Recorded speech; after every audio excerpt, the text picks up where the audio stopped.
Hello दोस्तों। तो आज फिर से हम हमारा भारतीय राज्य व्यवस्था का अगला टॉपिक समानता का अधिकार, समानता का मौलिक अधिकार प्रारंभ करेंगे और इनसे संबंधित जो भी चीज़ें हैं उनके बारे में जानने का प्रयास करेंगे। तो आइए शुरू करते हैं। तो देखिए, हम लोगों ने कल तक देखा था कि जो मौलिक अधिकारों का मूल प्रारंभ है वह आर्टिकल 12 से प्रारंभ होता है और 35 पर ख़त्म होता है।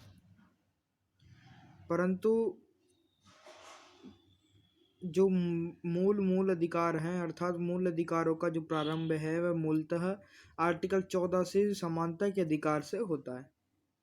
तो आज हम वही आर्टिकल 14 से प्रारंभ करेंगे, राइट टू इक्वलिटी यानी कि समानता का अधिकार। तो आइए देखते हैं समानता का अधिकार में क्या है। तो आर्टिकल 14 का है मतलब में लिखा हुआ है विधि के समक्ष समानता। विधि के समक्ष समानता, विधि के समक्ष समानता का मतलब है कि भारत में जो कानून है यानी कि भारत में जो न्यायालय है उसके समक्ष सभी लोग समान हैं। उनके साथ किसी भी प्रकार का किसी भी संदर्भ में भेदभाव नहीं किया जाएगा। उनके साथ लिंग, जाति, धर्म, स्थान आदि के आधार पर किसी भी प्रकार का कोई भी भेदभाव नहीं किया जाएगा और उन्हें सदैव समान बताया जाएगा। परंतु अगर हम बात करें आर्टिकल 361 की, आर्टिकल 361 क्या है? अगर हम ये देखें तो आर्टिकल 361 आरक्षण है, यानी कि रिजर्वेशन है, जो कि एक प्रकार का अपवाद है असमानता के अधिकार का, क्योंकि हर तरह के क्षेत्र में जो आरक्षण है उससे हर व्यक्ति को समानता का अधिकार प्राप्त नहीं हो पाता है। अब बात करते हैं अगले आर्टिकल की। तो अगला आर्टिकल है आर्टिकल 15। आर्टिकल 15 कहता है कि धर्म, जाति, मूल वंश, लिंग एवं जन्म के आधार पर समानता, यानी कि धर्म, जाति और वंश, लिंग एवं जन्म के आधार पर किसी व्यक्ति के साथ भेदभावपूर्ण व्यवहार नहीं किया जा सकता और उसे इन सब के आधार पर भेदभाव ना करके समान माना जाएगा। तो ये आर्टिकल 15 में कहा गया है। अब आर्टिकल 16 की बात करें तो आर्टिकल 16 में लिखा हुआ है समान अवसर या लोक नियोजन की समानता, यानी कि अगर हम इसको और अच्छे से समझे तो यह कहता है कि सबके लिए अवसर समान, यानी कि किसी भी सरकारी क्षेत्र में, किसी भी खेलों में या किसी भी प्रकार के कार्यक्रम में हर व्यक्ति को समान अवसर दिए जाएंगे। यानी कि अगर कोई व्यक्ति 65 साल का है और कोई व्यक्ति 25 साल का है तो दोनों को दौड़ में समान अवसर दिए जाएंगे या अन्य कार्यों में दोनों को समान अवसर दिए जाएंगे। उनके साथ किसी भी प्रकार का कोई भी भेदभाव नहीं किया जाएगा। तो आइए हम देखते हैं कि अगला जो आर्टिकल है वो है आर्टिकल 16(4), यानी कि आर्टिकल 16 का ही एक हिस्सा है, दूसरा हिस्सा आर्टिकल 16(a) कह सकते हैं हम इसे। वह है अनुसूचित जाति एवं जनजातियों के लिए आरक्षण, यानी कि माना कि कोई व्यक्ति किसी भी प्रकार से पिछड़ा हुआ है और वह तो उसे दूसरे लोगों से उस क्षेत्र में आरक्षण दिया जाएगा, यानी कि शिक्षा के क्षेत्र में, नौकरियों के क्षेत्र में अनुसूचित जाति एवं अनुसूचित जनजाति के लोगों को आरक्षण दिया जाएगा।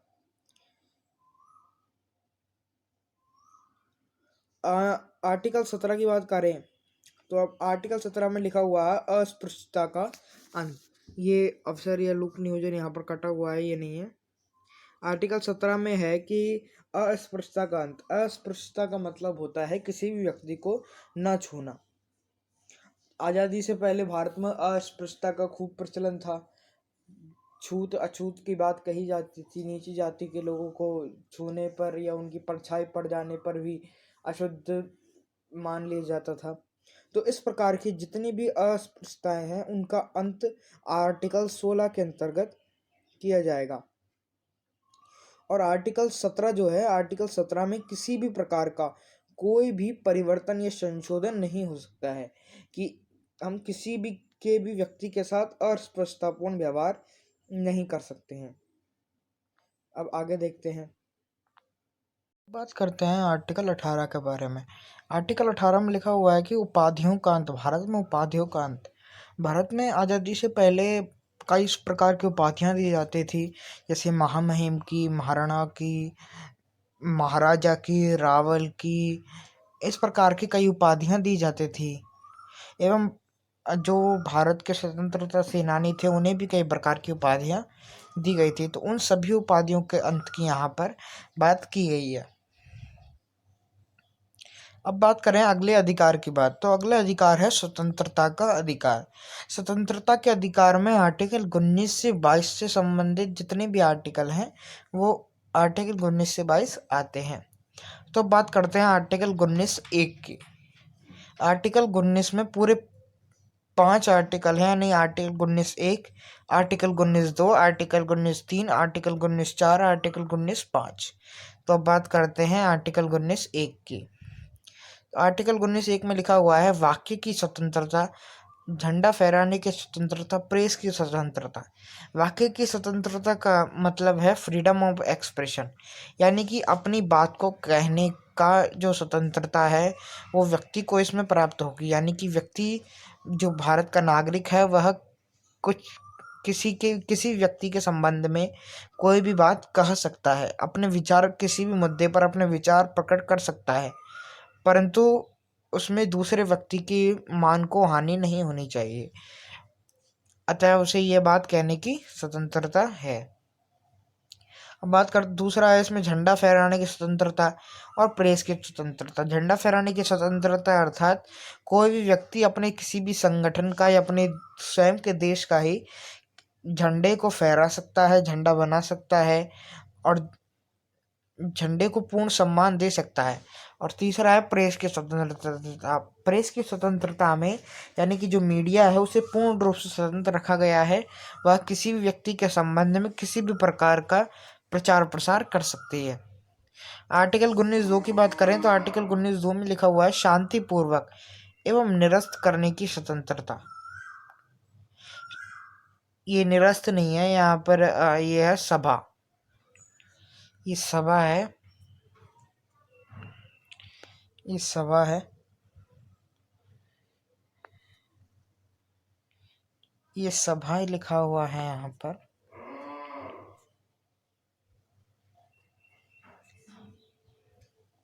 तो देखिए यहाँ पर सभा करने की स्वतंत्रता यानी शांतिपूर्ण किसी भी प्रकार का सम्मेलन या सभा करने की स्वतंत्रता भारतीय संविधान हमें देता है। अब बात करते हैं आर्टिकल 19(3) की। आर्टिकल 19(3) में लिखा हुआ संघ बनाने की स्वतंत्रता, यानी कि हम किसी भी प्रकार का संघ बना सकते हैं, किसी भी प्रकार का हमारी समिति बना सकते हैं, कुछ लोगों को इकट्ठा गुट बना सकते हैं, परंतु वह सही कारणों के लिए होना चाहिए। आर्टिकल 19(4) में है कि भारत में कहीं भी घूमने फिरने की स्वतंत्रता।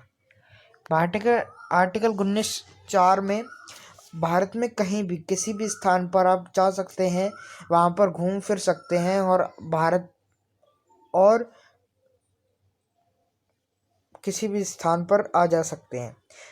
आर्टिकल 19(5) की बात करें तो इसमें लिखा हुआ है, भारत में किसी भी क्षेत्र में निवास करने की स्वतंत्रता।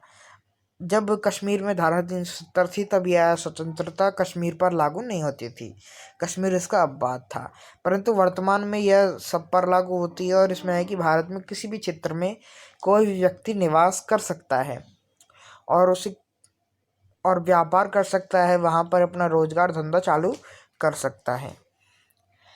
अब आगे की बात करते हैं आर्टिकल 20 की। आर्टिकल 20 में है अपराध में संरक्षण। अपराध में संरक्षण से तात्पर्य का अब आर्टिकल 20 में 20(1), 20(2) और 20(3) में इसका बारे में पूर्ण जानकारी है, तो वहाँ देखते हैं। देखिए आर्टिकल 20(1) में लिखा हुआ है, न्यायालय के द्वारा व्यक्ति पर अपराध जब तक अपराध सिद्ध नहीं होगा जब तक वह अपराधी नहीं कहलाएगा।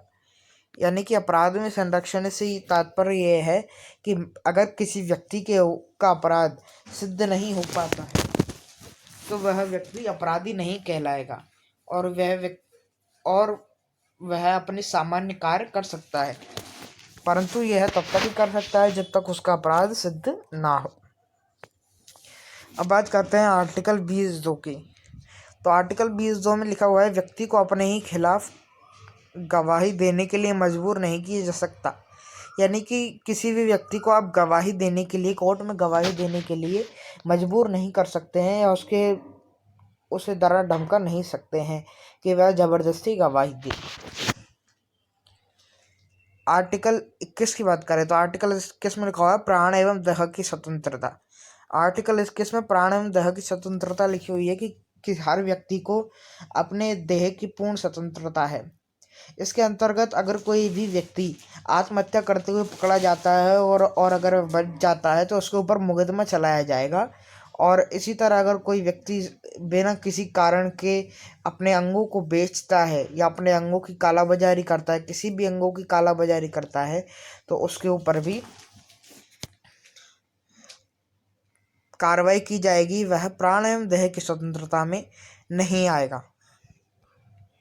अब बात करते हैं आर्टिकल 21(1) की। आर्टिकल 21(1) में लिखा हुआ है कि 6 से 14 साल तक के बच्चों को निःशुल्क शिक्षा का प्रावधान। यानी कि 6 से 14 साल तक के जितने भी बच्चे हैं उन्हें सरकारी विद्यालयों में निःशुल्क शिक्षा प्राप्त करवाई जाएगी। और इसमें लिखा हुआ है, इस आर्टिकल को 46वें अधिवेशन के तहत 2002 में जोड़ा गया। यानी कि जो 46वां संविधान संशोधन हुआ था, 86वां, उसके अंतर्गत इसको जोड़ा गया। अब बात करते हैं आर्टिकल 22(1) की। इसमें है गिरफ्तारी के संदर्भ में संरक्षण।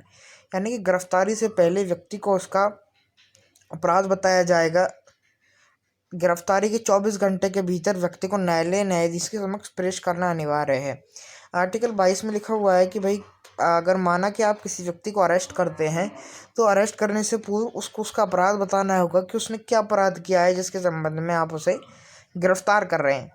और अगर आप उसे गिरफ्तार करते हैं तो गिरफ्तार करने के 24 घंटे के भीतर आपको न्यायाधीश या न्यायालय में उसे पेश करना होगा। ठीक है, तो अब देखते हैं आगे क्या है। आगे ये गिरफ्तार व्यक्ति को अपने लिए अधिवक्ता चुनने का अधिकार है। यानी कि कोई व्यक्ति चाहे तो अपने लिए अधिवक्ता का चुनाव स्वयं कर सकता है, यानी वह वकील अपने लिए प्राप्त कर सकता है। ये तो हो गया स्वतंत्रता का अधिकार पूर्ण। आज के लिए सिर्फ इतना ही, आज की वीडियो में इतना ही। बाकी हम कल के वीडियो में देखेंगे। वीडियो देखने के लिए धन्यवाद।